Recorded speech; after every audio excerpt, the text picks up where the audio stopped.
Man, showing up late to my own show. What's up, everybody? It's Tom. I hope you're doing well.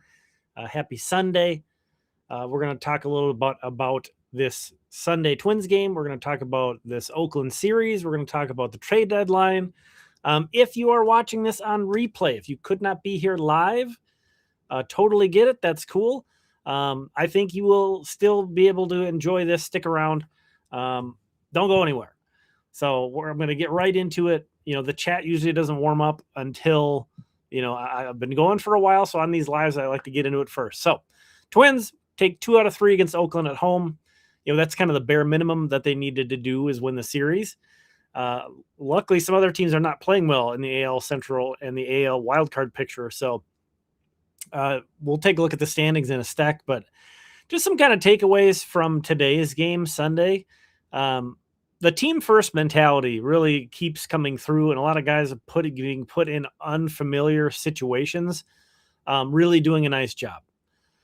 So what am I talking about? Alex Jackson played first base today. Said it was the first time he'd played first base in pro ball. This is a guy's been in the minors for quite a long time. Usually a catcher has played quite a bit of outfield as well. Played first base, actually made a really nice play on a double play. Royce Lewis playing second base. Something he had been, not really excited about in the past. Give him some credit. It's been playing a lot of first, but playing some second. I thought it was interesting. Later in the game, they brought in Alan Roden. Cody Clemens had been playing right, and Clemens came into the infield and actually put Clemens at first and left Royce at second. I wasn't sure, which way they were going to go there. And then, of course, on Saturday, Kendry Rojas being the emergency starter, the Plan C starter out of nowhere and pitching well.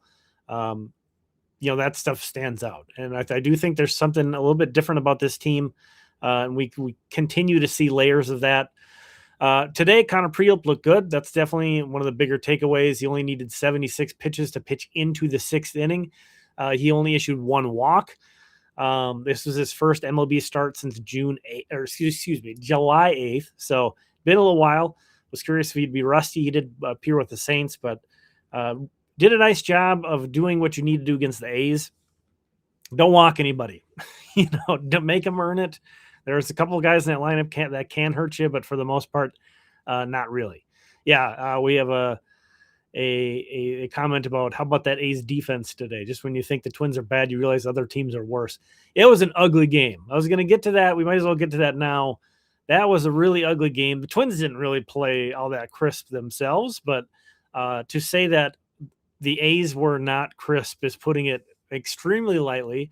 I think somebody needs to get Mark Kotsay a hug or a shot or whatever else, whatever vice that he engages with. That's the manager of the A's. Yeah, lots of errors, and it's bad. It's tough. It's their starting pitcher left with an injury in the 2nd inning. It was that was a rough day at the office for them. Speaking of rough days at the office, Cole Sands, that was bad. Cole Sands looked bad. He didn't get a lot of help from Austin Martin. Lost a ball in the lights, or not in the lights. It was a day game. Course, in the sun, the natural light. So Martin lost a ball. It fell in, should have been out, ended up being a guy in second. That didn't help, but really beyond that, Cole Sands didn't pitch well. He allowed an inherited runner of Prielipp to score. And then I think 3 of the runs he gave up were actually inherited by Tommy Nance. So, he didn't allow them in, but I think he left with the bases loaded and no outs. So pretty tough situation for Tommy Nance to come into. Yeah, an ugly win, but a win's a win. Taking care of business that they got to take care of.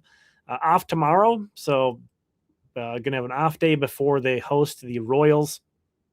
It was good to see the bats get rolling today. 11 runs scored without a home run. I feel like that probably doesn't happen too often, although Cody Clemens had the Little League homer, the triple with an error. Scored on that. And then 3 hits each for Ryan Jeffers, Cody Clemens, and Ryan Kreidler had a 3-hit game. So good to see the offense get going. It's been pretty feast or famine. Somebody calling out Travis Adams. Adams gave up 2 runs today, but he had actually not given up any runs in July yet. So he's been pitching better, but definitely did not look good today. And probably, if we envision the Twins making some additions, he's the guy that's going to get pushed off. Cole Sands, what up, Spencer? Cole Sands, we've seen him pitch well, and he looked bad. As a lot of people are commenting on already, it's not only that the results weren't there, he just didn't look very good. His rehab outings went fairly well, but they were a little bit, they lacked pitch efficiency, I would say. Even his rehab outings where he had like a good line, he wasn't really sharp. Let's put it that way. So we'll see. Cole Sands, again, at this point, beggars can't be choosers.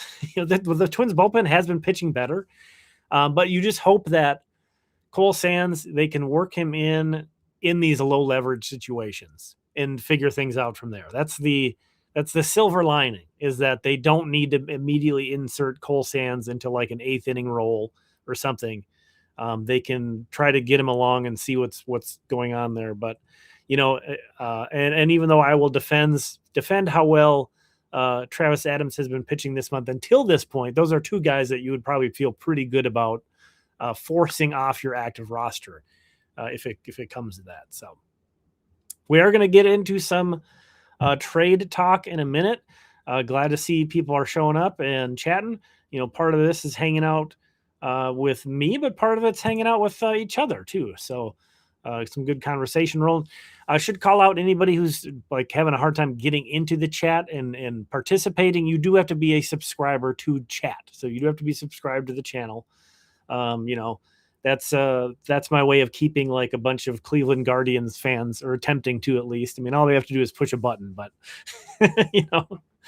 I'll bring that chat back up. But here is the AL wildcard picture now. Cleveland has lost, I believe, 5 games in a row. Those 2 games of the Twins, and I think they got swept by Tampa Bay. So the Twins are only a game behind Cleveland for the last spot in the AL wildcard. They're only 2.5 behind Boston for the second spot.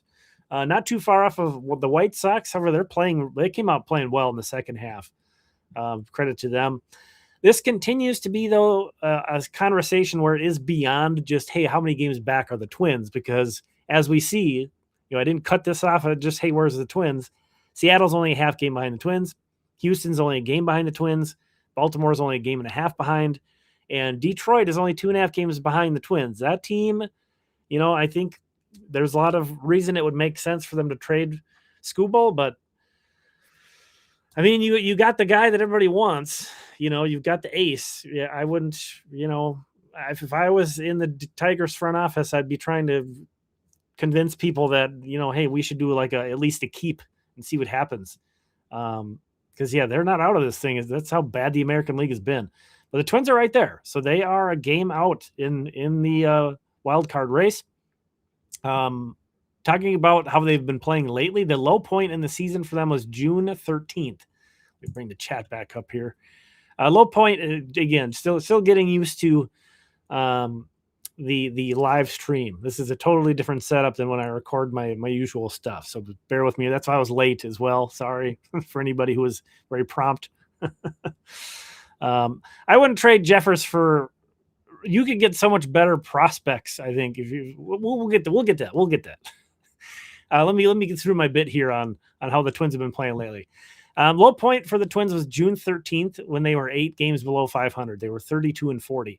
Since then, they've gone 21-14. That's a 600 winning percentage, or a 97 win pace on the year. And that's a 35 game sample, not huge, but it's also not tiny, that they've been playing really well with the All-Star break mixed in there as well. There are 55 games left. I think it's easy to lose sight of how much baseball there is left to play. Whether that's a good thing or not probably depends on your perspective.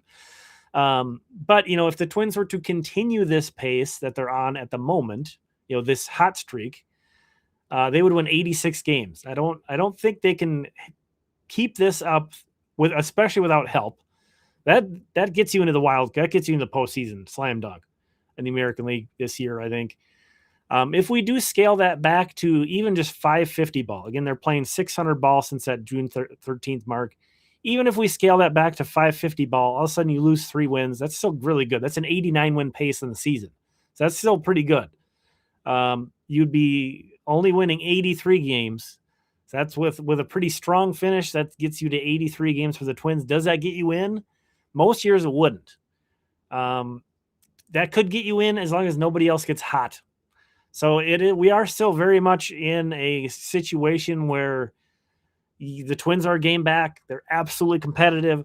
Personally, I hope they give Jeremy Zoll and Tom Pohlad reason to buy, but again, every game it changes, and right now I still feel they're on the fence, and it's not really a promise one way or another.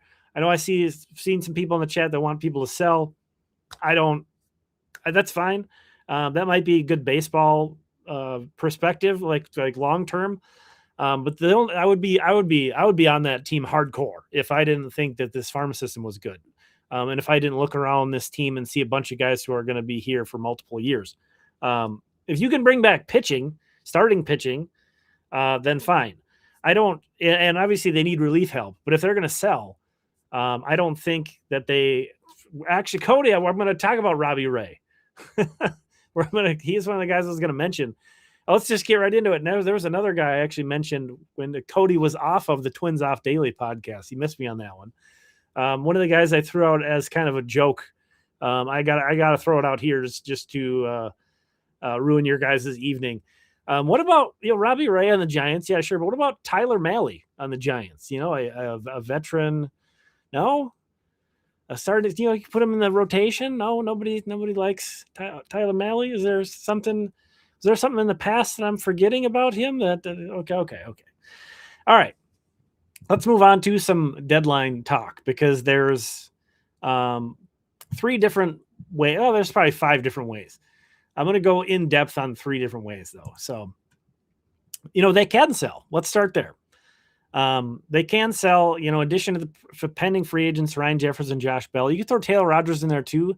I've been thinking that Taylor Rogers nobody's going to want him, but actually, he's pitched really well against lefties. And, the 3 batter minimum has kind of taken away the true lefty specialist, but maybe there is a team out there that would like Taylor Rogers as kind of their last guy in their bullpen in that role. So maybe he does have some trade value. So we'll include him too. But, a selling would look like Jeffers and Bell, maybe Larnach too, and then, targeting prospects. And I do think if you are trading Ryan Jeffers and Trevor Larnach, I don't know why you would really bother to try to get back MLB pieces because your best route to win is just keeping Ryan Jeffers and Trevor Larnach. So I think if you're trading Ryan Jeffers and Trevor Larnach, sure, maybe you get guys in AA or guys who've just reached AAA or whatever. Guys who you would expect to be MLB pieces next year, maybe. But we'll talk about the kind of buy-sell option in a minute. Another option is fire sale. And basically, you're trading Jeffers, Bell, Larnach, Joe Ryan, potentially, Cody Clemens, potentially, even Yoendrys Gomez, which is an idea I floated out there that everybody hated and was very knee-jerk reaction-y about. But it's like, if I would have floated out the idea to you that, Louis Varland and Griffin Jacks might get traded at last year's deadline, you would have had a similar reaction to that idea. So I don't, if the Twins really get into sell mode and they've decided to say, screw it, the fans aren't coming back anyway, let's just see what we can get. Everybody has a price.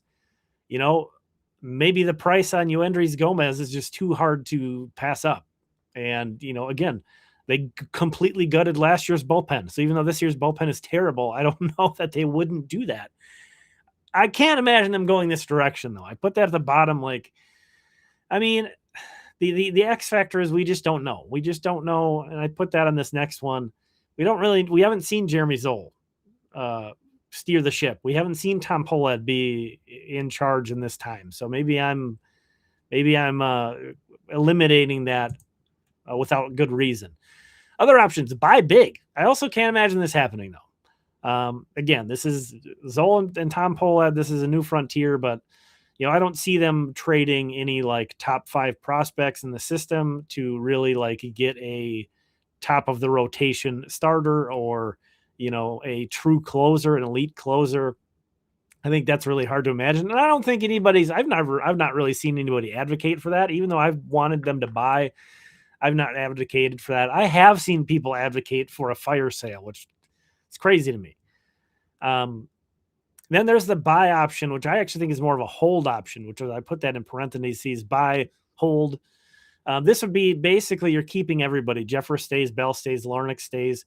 Maybe you add along the fringes, get a number 4 starter like Robbie Ray, maybe somebody like that. And that would, in effect, allow a current starter to transition to the bullpen. We'll talk about Joe Ryan in a second. He impacts this conversation huge. But like let's just say Kendry Rojas, who has kind of been having to chip in, in the rotation. This would allow you to kind of, maybe he throws multiple innings out of the pen, goes back to that role instead of needing to be kind of the spot starter guy. And then also a guy, in addition to that starter, they would acquire a guy who can close in kind of this buy hold, go for it but not go big scenario.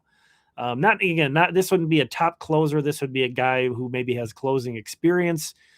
Probably not even a guy who's a closer right now, but someone who you could slot in probably above Yoendrys Gomez and Andrew Morris, just from like an experience standpoint, maybe.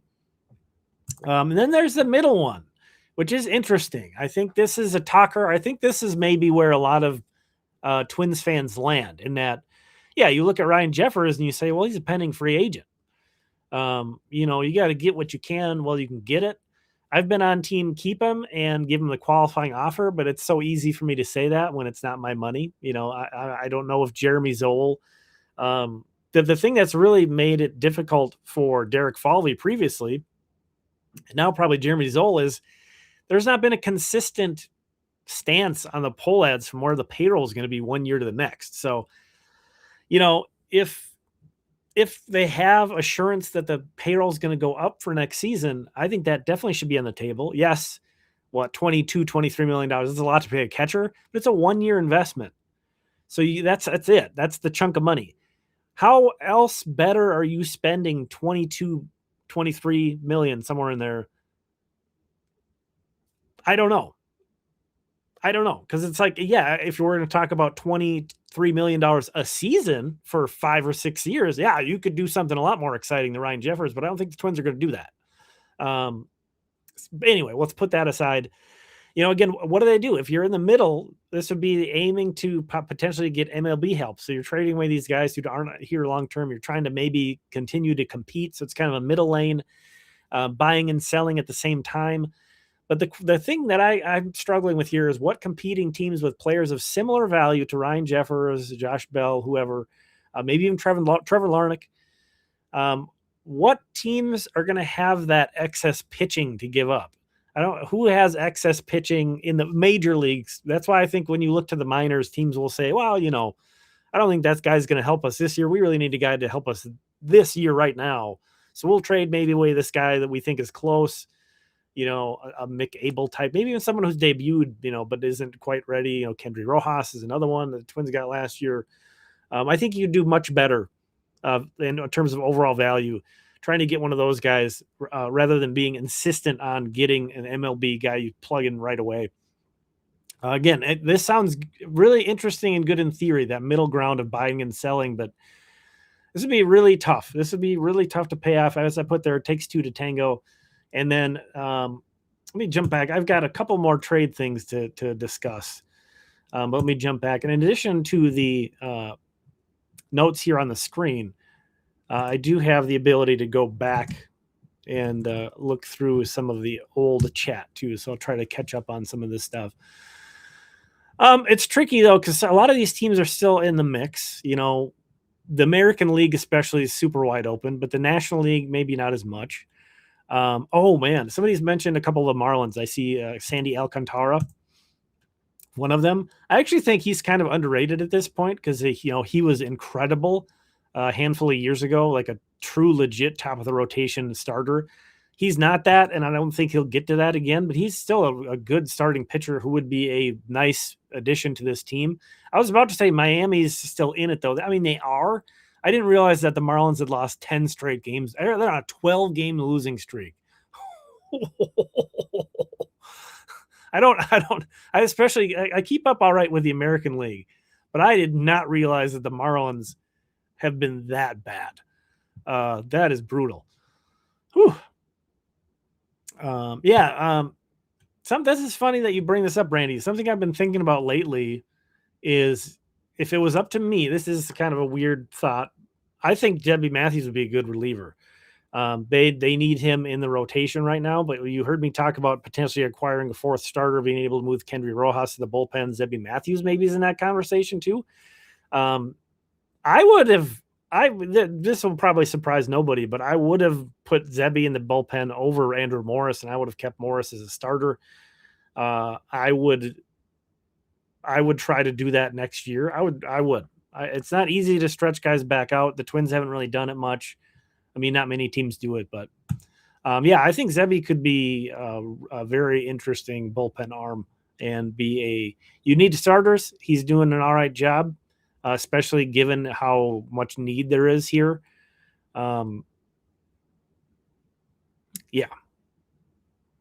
I don't know where I was going with that.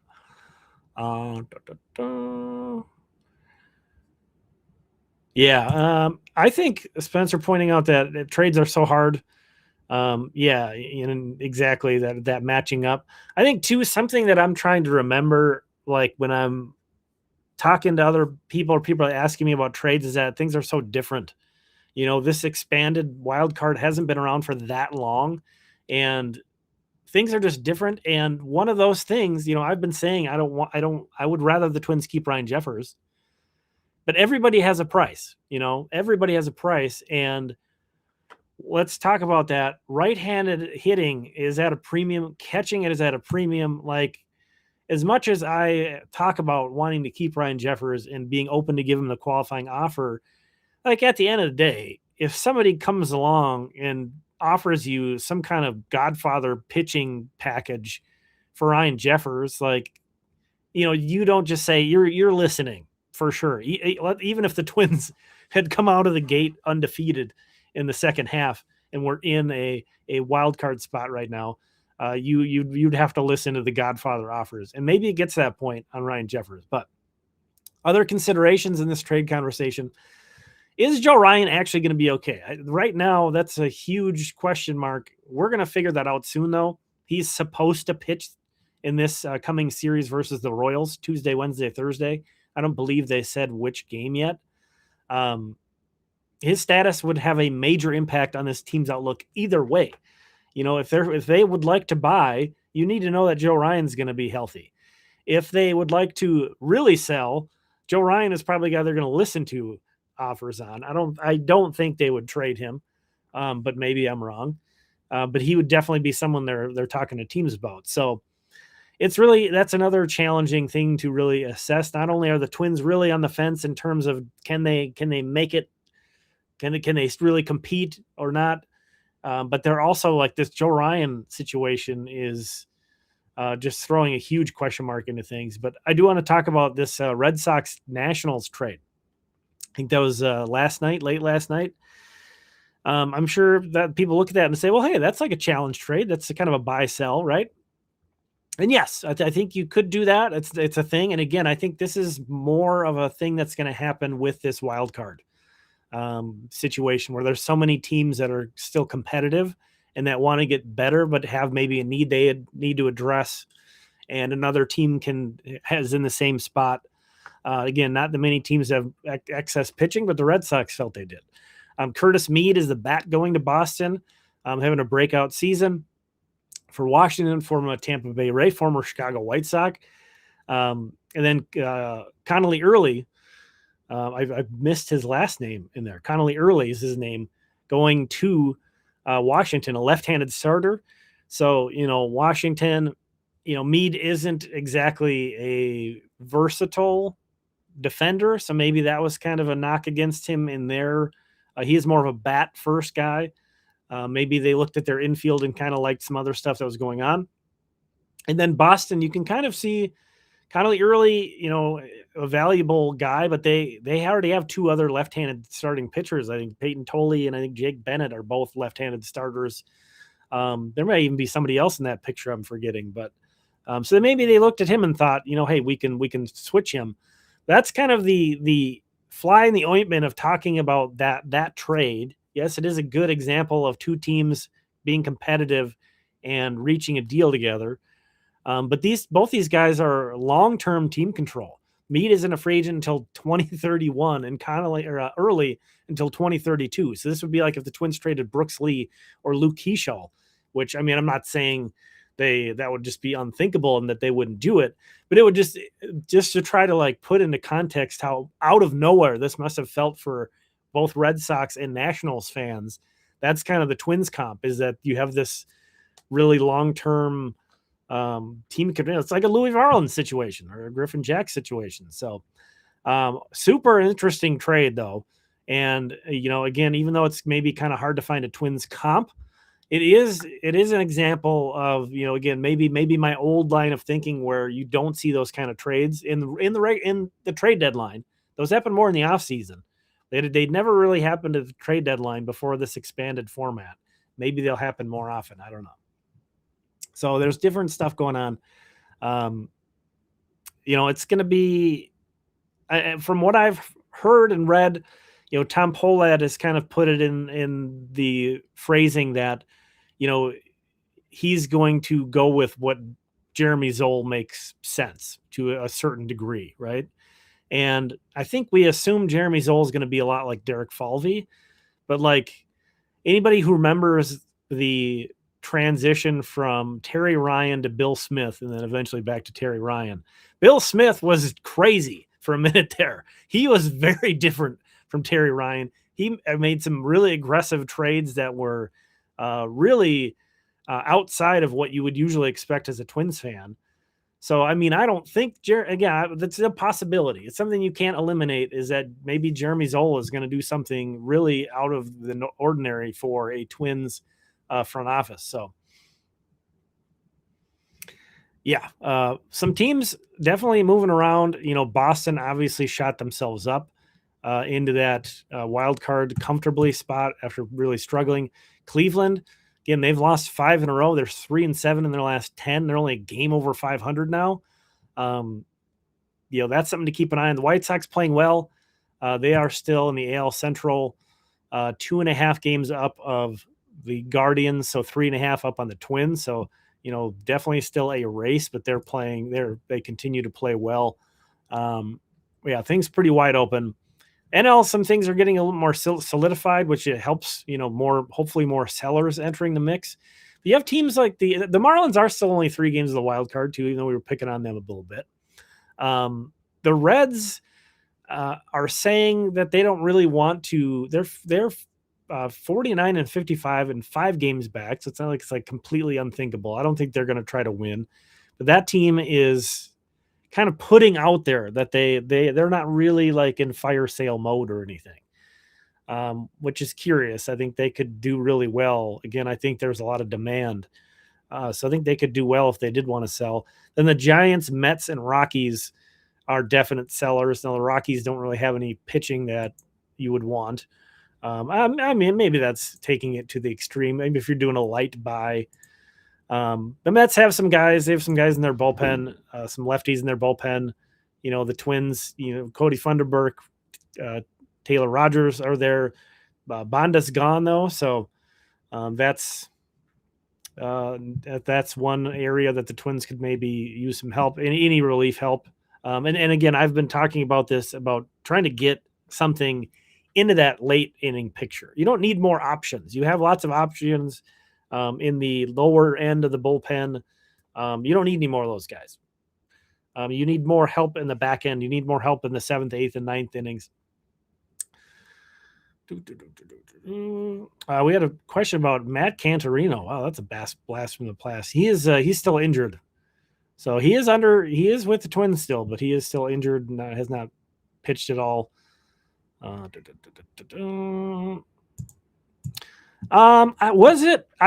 did not hear that there was specific names tied to that offer. I heard that it was a left-handed starting pitcher and a middle infielder, I think is the way I was put it. I mean, I wouldn't have done that. I wouldn't have done that going backwards. It's easy to look at Peyton Tolley now and kind of have that 2020 hindsight or whatever. But I mean, that's things can go both ways when that's the case. And he's been a well-regarded prospect. I think he's doing better than expected. But that could have gone a lot worse. Put it that way.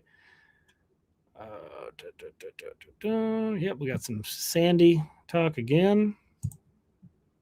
I think yes, I think this will happen no matter what happens at the trade deadline. I talked about that recently. Walker Jenkins coming up to play primarily right field, and Culpepper primarily coming up to play shortstop. I think that's going to be soon, and I think that's going to happen no matter what the Twins do at the deadline. And I think there is room. It's going to cost probably Alan Roden his roster spot, even though he's looked great. It would cost Luke Keeschall some time. It would cost Royce Lewis more time, but you could do it. That's probably not what's going to happen, that everybody stays, but you could do it. Yeah, Freddie Peralta, I mean, that's a guy out there, but I think, and he's a rental, so that's something you have to really keep in mind too. He's not pitched well for the Mets, but I think, given all the circumstances, it's easy to think of Freddie Peralta and seeing him like just instantly sort of put that in the rear view and pitch better. I haven't been keeping as close eye on him of late. I know it was probably 3 or 4 starts ago, the last time I kind of thought about him potentially being in the picture. I think he's still been, his last start was a rough one. He had a couple of decent starts. So yeah, he seems a little bit lost right now. I think I don't know. That's a tough one because it's hard. The guys who are on expiring contracts, and this is something to think about Ryan Jeffers too. I think a lot of people are going to be disappointed by potentially by the return for Jeffers, because not all of these guys who are set to be free agents get a ton on the market. And Freddie Peralta, in addition to pitching poorly, he is a pending free agent. It'll be really interesting. And my guess is that the Twins aren't going to aim that high. But, again, maybe I'm overvaluing what other teams will think of Freddie Peralta. He's been bad. He has been bad. So it's not like he's like some ace looking. I mean, he was an ace last year, but there were kind of signs even last year that he wasn't that good. And, the Brewers have that special sauce, and the Mets do not. So I don't know if that was just a factor to it. Brady Singer, he has not pitched well, but Cincinnati's a pretty tough place to pitch. That's a guy though that probably fits into some of those scenarios that I was talking about the Twins just trying to find another rotation piece to plug in there, somebody they can turn to and just expect innings out of, but is not going to get anybody excited, to be completely honest. But even with Mike Paredes going down, it's not like he was some kind of big key piece to the puzzle, but that's just even more innings now that you're not getting. David Fest is not coming back. Mick Abel's not coming back. There's just a lot of innings that the Twins don't have covered right now. So, that's not a guy that's going to excite anybody. If the Twins were to trade for Brady Singer, everybody's going to roll their eyes at that. But, again, he would be one of those guys that does help with the innings insecurity. And you probably wouldn't have to give up like anything to get him. He's actually pitched really well at home. So that's funny. He actually has way worse numbers on the road this year. He's a guy that, you wouldn't want to be, if that's the main piece that you can bring in, you probably lean toward that selling side. But yeah, they need help. That's even as someone who's been optimistic and wanting to buy and sees a lot there's something special about this team. And that doesn't completely make up for talent, unfortunately, at the end of the day. I think even Josh Bell said this was like either one of the best clubhouses or the closest clubhouse, something along those lines that he's ever been in. Josh Bell's been on a lot of teams. Josh Bell's been on a lot of winning teams. So when a guy that's been around that much for this long says something like that, it kind of reaffirms what you can see from the outside looking in. So I do think this is kind of a special team, a group of guys that's really bonded. And again, they've been playing well. They've been playing at a 90 some, what did I say? 97, 95, a 97 win pace since June 13th, 21-14 over that stretch.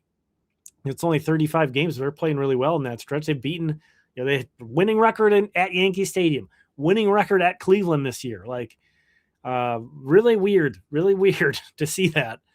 Especially again, I get it. I get people that look at the Twins and say, hey, they're not going to go anywhere. I think they could beat the third division winner right now. Looks like it's going to be the West. And I don't, going to Seattle would be scary, which the Twins have to do before the deadline. That's a tall task, but like playing the Rangers in Texas, I wouldn't look at that as a playoff matchup. We're getting way ahead of ourselves, but I don't look at that as a playoff matchup and like, oh, there's just no way the Twins could win 2 games out of 3 in Texas. I think the Twins could advance. But they're on the fence. You could see it's not that easy to see them falling on their faces too. Again, before they got hot, they were 32-40. They were 8 games below 500 on June 13th. So the reality is both of those teams are in this team somewhere. I just it would just be fun that if they're close, they're within striking distance, just to put the hot seat on Tom Pohlad and just make him eat his words. Go big or go home. We're a game out. I think that's probably go big time, but maybe just don't say that ever again, Tom Pohlad.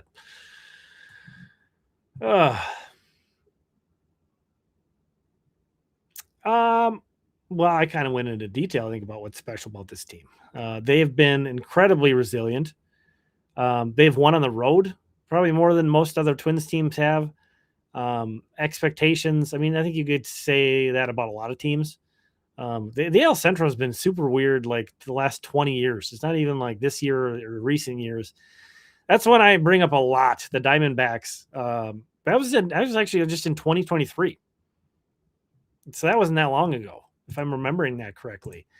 The Diamondbacks completely overlooked that season, made it to the World Series, came out of the National League, which, the Dodgers in their division.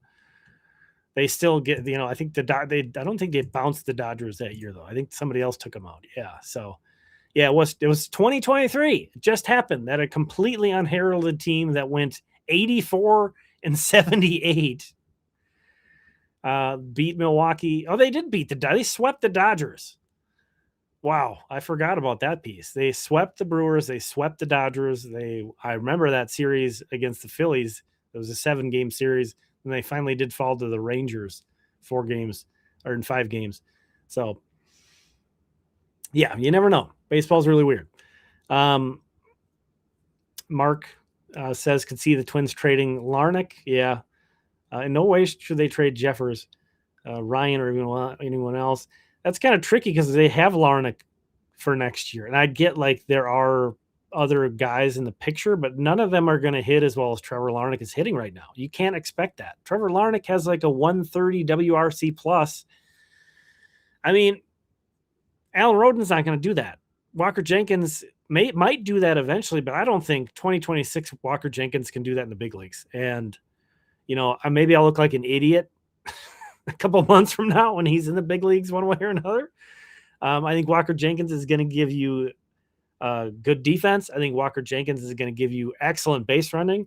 I think Walker Jenkins is going to take really good plate appearances and get on base at a decent clip. but I don't think he's going to be nearly as productive as Trevor Larnach is, to be completely honest. Yeah. So if you are wanting to keep Ryan Jeffers, that means you should be trying to win. If you're trying to win, you should be keeping Trevor Larnach and then trying to shoehorn Walker Jenkins into all of what else is going on, which you can do that. Luke Keeschel probably doesn't play outfield anymore in that scenario, but and like another thing to keep in mind that I've tried not to mention because I don't want to talk about it. Guys get injured. So like you could keep this whole core of the Twins together right now, and the day after the deadline, someone gets injured. All of a sudden, oh, hey, we solved the Walker Jenkins problem. Here's the spot. Kalen Culpepper is much easier to figure out. You just move Ryan Kreidler into a utility role, which he's great. I mean, I think that Kreidler's been playing so much shortstop has kind of overshadowed how good he also is in the outfield. Like he's not just a good defensive infielder; he's a good defensive outfielder as well. So he is a great as a utility guy, and he sometimes he hits, sometimes he doesn't. What do you expect? He's done better than I was expecting. But yeah, Kalen Culpepper is a lot easier to find a path to. Which prospects would I be most disappointed to see traded? Really, anybody who is any pitcher. They should not be trading minor league pitching. They should not be acquiring minor league bats. If they trade Ryan Jeffers and they bring back a package that's primarily bat heavy, I'm going to be so annoyed because they have you look across the team already, guys who are in the big leagues. Very few guys are leaving anytime too soon. They're at least going to be around next year. So you have spots filled. Beyond that, you have Jenkins, you have Culpepper, Manuel Rodriguez. Someday his thumbs are going to get reattached. You have Merrick Houston coming up. You have a bunch of other bats that are coming up as well. I don't think you need any more bats. You need pitching. And this is even taking into account that hopefully, fingers crossed, you're always going to have a lot of pitcher injuries, but fingers crossed, maybe next year you do have Mick Abel in the picture. You do have David Fest in the picture. And some of these other guys, Pablo Lopez, obviously, that would completely change the complexity, and maybe things wouldn't look so desperate as they do in this moment for pitching, but they really need to target pitching. So I would, even though a lot of the guys, I'm not that high on pitching in the system right now, to be completely honest. There's a lot of really talented arms, but there's not really like a slam dunk. This is a rotation piece guy to me. So, but I would not want them to trade any pitching prospects. Anybody who plays up the middle, I wouldn't trade. I know like the people think there's catchers now. There's never enough catchers. So a lot of these guys aren't going to make it. A lot of these guys aren't going to catch. And Von Lackey's not going to be on the Twins next season. I don't think he's going to come through that quickly. I think 2028 is probably when we're going to see Von Lackey. I don't think you want to trade catchers. I don't think you want to trade shortstops. Merrick Houston, I think even though you have Kalen Culpepper, yes, I think you still want to keep Merrick Houston around. I wouldn't want to see them trade him. I think he is looking like an excellent find, Merrick Houston. So I wouldn't want to see them trade him. Obviously, Walker Jenkins, that's an easy one. Kalen Culpepper, that's an easy one. No one's going to trade for Manuel Rodriguez right now because, again, his thumbs aren't attached to his hands. So, why would they, hey, who's trading for Manuel Rodriguez right now? This guy.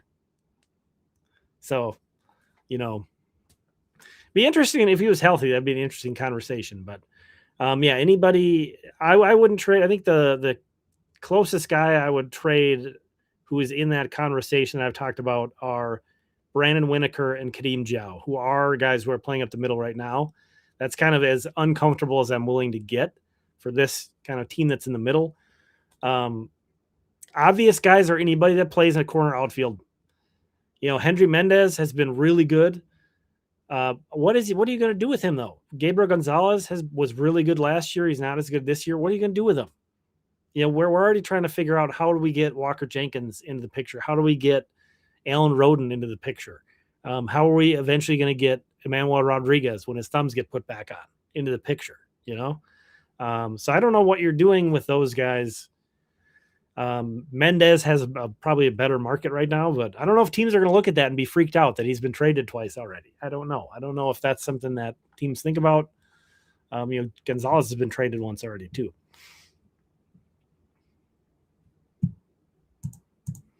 I mean, any kind of trade idea that's with a contending team. The thing that's interesting about Seattle is they do have like an extra starting pitcher right now, but they're going to want to trade Luis Castillo, who's kind of the guy who's on the way out.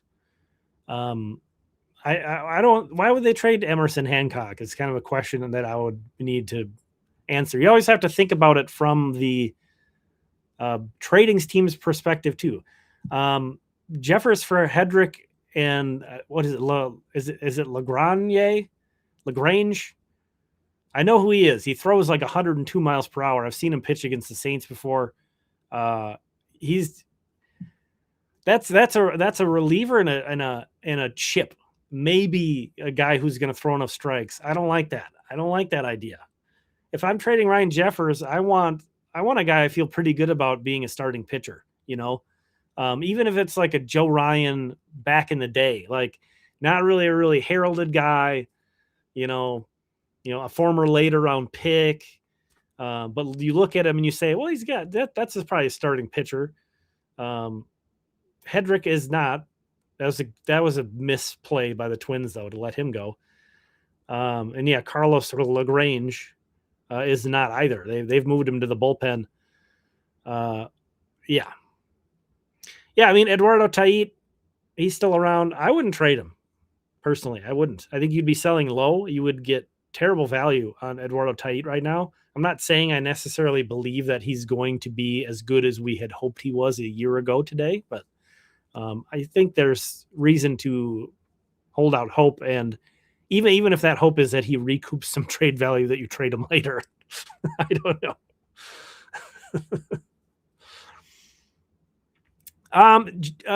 Jacob, the only thing I will say about anything about next year is I expect there to be a 162 game season.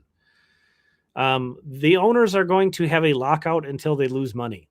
And from what I've been told and understand, teams lose money in spring training. So this is going to be, what was it, 2021 or 2022? This was just a few years ago where we had the last lockout. There'll be a lockout. Part of spring training is going to get canceled. Maybe even opening day is going to get pushed back. But when push comes to shove, I'm very confident this is unfounded. This is not like any kind of reporting or anything or inside information. I don't think they're that stupid. There's a lot of cheap owners that make so much money. And another thing from my understanding is that MLB is like they treat all 30 owners as being like equal shareholders. And there's just too many of these owners that are just printing money off their teams. They'd be morons to cancel any games. So we're going to hear, and all of this kind of like tension and these things that we're hearing being thrown out that MLB wants, the owners want, that's for them to try to create leverage, try to get people freaked out and to try to convince the MLBPA, hey, you guys need to move on this or else there's going to be a lockout. There's going to be games missed. You guys aren't getting paid, So yeah, when push comes to shove, I'm not looking at anything to 2027 and expecting it to not be a season. Now, something we do have to consider is maybe the qualifying offer won't be there anymore. There definitely will be the qualifying offer this off season. That is in the current CBA. The current CBA doesn't expire until December. The qualifying offer, all that system happens by the end of November. 2027, though, when Joe Ryan would potentially be a guy you'd give a qualifying offer, we don't know for sure if that's going to be in place or not yet. That'll be something that'll be interesting to see. So that kind of thing, when thinking about 2027, I am considering anything else. I'm not looking at. But yeah, 2027, I think that's Pablo's last year under team control. So that's something to consider too. That's another reason why I kind of like the keep Ryan Jeffers and Trevor Larnach. If you run them back in 2027, you kind of get one last hurrah with this core of guys. And, they haven't done it So, I can understand if people scoff at that and say, they haven't gotten it done. Might as well just kind of blow it up and try to start over with a different core. But Byron Buxton, he might not be playing like an MVP level player for that long, Um, who knows? It would be easy to look like a year from now, like kind of like we're doing with Louis Varland, to a degree, and I don't, 99% of Twins fans hated that trade. I think the only people that did were like Alan Roden's third cousin and Kendry Rojas's great aunt or something. Maybe they're Twins fans. I don't know. But it's easy to sometimes to, especially if you're like a middling team. Like, what if the Twins are in contention and the only thing they need is a catcher or left-handed bat, in 2027? Oh, they're a piece away. And then you look at it and you're like, should have just kept Ryan Jeffers. And then maybe the guy you trade for him turns out like Eduardo Taid. And you're like, all right, well, he's a young guy. Maybe he'll put it together later, but I sure wish we had Duran back, not that, Mick Abel, I think, is going to be a nice piece, but I think you get what I'm point I'm trying to make. Trades don't always work out. Baseball America's done a really good job the past week or so. They've done a couple studies showing how the average prospect traded for at the deadline turns out, and then how the average guy, MLB player acquired at the deadline, typically does from there to the end of the season. Because it's tough to switch teams in the middle of the year. You only got 2 months, potentially like uprooting your whole life, your whole family. That would be tough. Oh yeah, Prelip's making me look stupid. I still though, there's two things. Is he has to keep pitching on a starter's basis, which, I don't even think he needed to go on the injured list. I think a normal starting pitcher doesn't go on the injured list when he did before the All-Star break. I think that was all like, we just need to manage this guy's innings. So I just still don't know that he's going to be able to pitch in a rotation long-term. But in my defense as well, this curveball that he just came up with like in spring training, I think is completely unlocked a new look for him. I think he was a little bit one-dimensional in terms of when there was a breaking ball coming, people knew it was a slider. The slider is ridiculously good. I think people just were laying off of it in Double-A primarily. I also think he just trusts he trusts his stuff better than he did in the minors as well, throwing a lot more strikes. Or maybe not even throwing a lot more strikes. Just looking more comfortable, more confident than he had. And, thinking about it in hindsight, like he pitched in front of one of the worst defenses I've seen in the high minors. Worst defenses in A-ball for sure. But that Wichita team that he did not have a great year with, was that just last year? That was just last year, wasn't it? Yeah, that was not a fun defense to pitch in front of. There were a couple guys that could play, but overall that was rough. But yeah, he definitely keeps making me look bad for sure. And if it was up to me, he'd be in the bullpen, which he would be gross in the bullpen. Do you think the Yankees could be desperate enough to dangle George Lombard Jr.? Probably not. But it sounds like the Yankees are really, really after Ryan Jeffers. But again, guys who are rentals, they don't get as much as maybe you would hope or guess. That would be a big pull. That would be one of those ones where you'd be like, oh, okay, you twisted my arm. Let's go ahead. Let's go ahead and ship him off. Yeah, the Varland. Yeah, Louis been better. Well, we all saw the potential with Louis, but he's been even better than I think most of us could have imagined, to be honest. Rojas looks like he's potentially special. He has a lot of, speaking of Prelip, he has a lot of boxes to check in terms of durability, in terms of strike throwing, in terms of showing he can get through a season. My only problem with Roden is they just didn't need Alan Roden. They there's just so many other left-handed hitting corner outfielders. They did not need Alan Roden. I like Alan Roden, but that was just a weird fit.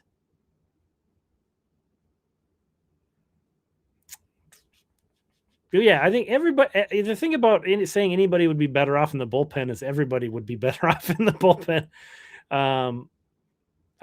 There's like maybe Bailey Ober you look at and you're like, I don't know if that he would be better off in the bullpen.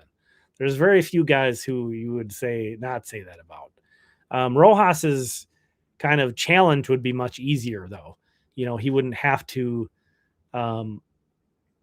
He has to use. He is only like a 3-pitch guy, and he has to be a lot more variant with those 3 pitches than he would necessarily be in the bullpen. But some guys throw a ton of pitches. What is Andrew Morris? I think is throwing like 5 different pitches out of the bullpen. So it's not like everybody shortens up. Kind of depends on the pitcher. Morris is throwing, quite a couple of his pitches he's barely throwing, but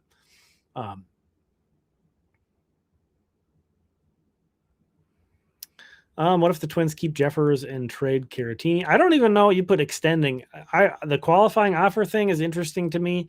Extending Ryan Jeffers actually becomes less interesting to me because we've kind of seen what like the back, after 30 looks like with a lot of catchers. So like if Ryan Jeffers wants a 4-year deal, I would be like, ew. And he has every reason to want a 4-year deal. I'm not saying it's ridiculous for Ryan Jeffers to be seeking a 4-year deal if that's the case. But I don't know that I would really want that. I don't know that would be a very good investment. You get him for another year. That's a prime year from him. I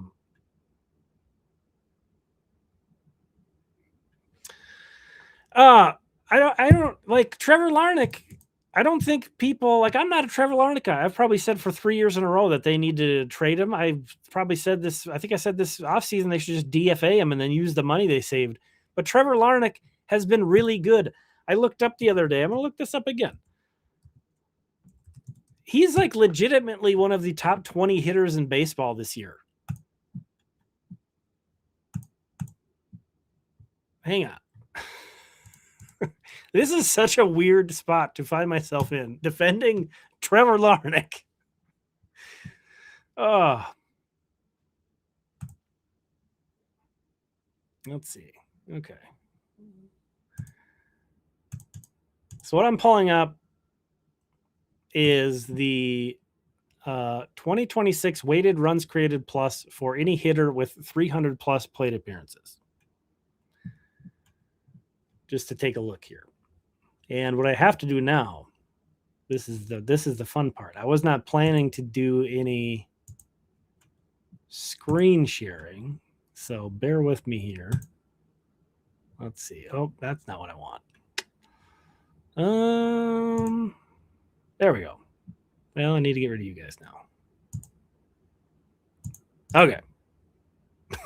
Since I just ruined the whole setup here, this might be the last talking point. But on Trevor Larnach, I get it. But look at this. This is, again, setting the minimum playing time at 300 plate appearances. Okay. This is a sample of 168 hitters across Major League Baseball. Trevor Larnach has the 19th best WRC plus. He's tied with Yandy Diaz. He is a spot ahead of Riley Green. I get that, like Larnach, Curtis Mead, the guy that the Red Sox were hot after, he's above him. There are some really good hitters in this mix. Miguel Vargas, who's been amazing for the White Sox, tied with Mike Trout, 1 point behind Jordan Walker. So, like, I get it if people are kind of interested in moving Trevor Larnach. There's guys behind him. Maybe you want to see Alan Roden more. Maybe you want to see Walker Jenkins more. I get it. Trevor Larnach's old news. He's kind of boring. He also is only a platoon guy. He doesn't play versus lefties. He's also a poor defensive corner outfielder. I get it. So I'm not saying, wow, Trevor Larnach is in the MVP conversation, still a 2.8 win player, right behind Shohei Ohtani. Tied with Byron Buxton. I mean, come on, Trevor. I'm not going to take it that far. But I do think there's a lot of people that just are kind of closing their eyes and plugging their ears to Trevor Larnach and how good he's been. And maybe he doesn't keep it up. I don't know. But I think it's kind of a little wild to kind of act like the Twins would be better off with Alan Roden or Walker Jenkins when Trevor Larnach has been this good so far. Give him his roses. Yeah, he's been real good. Anyway, let me see if I kind of even get back to where we were. I'm not sure. Oh, yeah, I think I did it. Well, we did just surpass the hour mark. Maybe that's just like the streaming. Hold on. Oh, did it. Okay, there we go. Well, it's probably about time to wrap it up anyway. But anyway, thanks for hanging out. I appreciate you. I have fun with these live streams. Thanks for coming in and chatting. Even if I disagreed with your take, if I reacted to it, it was enough of a take, or I've seen it enough. Like the Trevor Larnach one, I had that stat prepared because I've seen it enough of people kind of not giving Trevor Larnach the respect he deserves for this year. So you're not alone. Anybody who hasn't really given Trevor Larnach respect, it's a lot of people. Same with anybody who wants to trade Ryan Jeffers away. Anybody that wants the Twins to sell. And I've very much not been on that side, but usually there's validity. The Twins are such in a spot here either way that it's hard to come up with conversations that don't make sense. With everything being wide open. I would just say kind of the main thing is that's difficult for me and why I haven't put together specific trade packages yet is it's really hard for me to think about the acquiring team. So the only things I do really roll my eyes at is with when people put like Matt Wallner in a trade offer.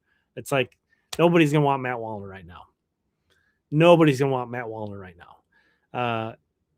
Selling teams that are selling, they're going to look toward the future. They're going to look for guys with more team control. They're going to look for guys who are cheaper. They're going to look for maybe even for guys who aren't on the 40-man roster. So they don't have to put them on their 40-man. Could go to that extent.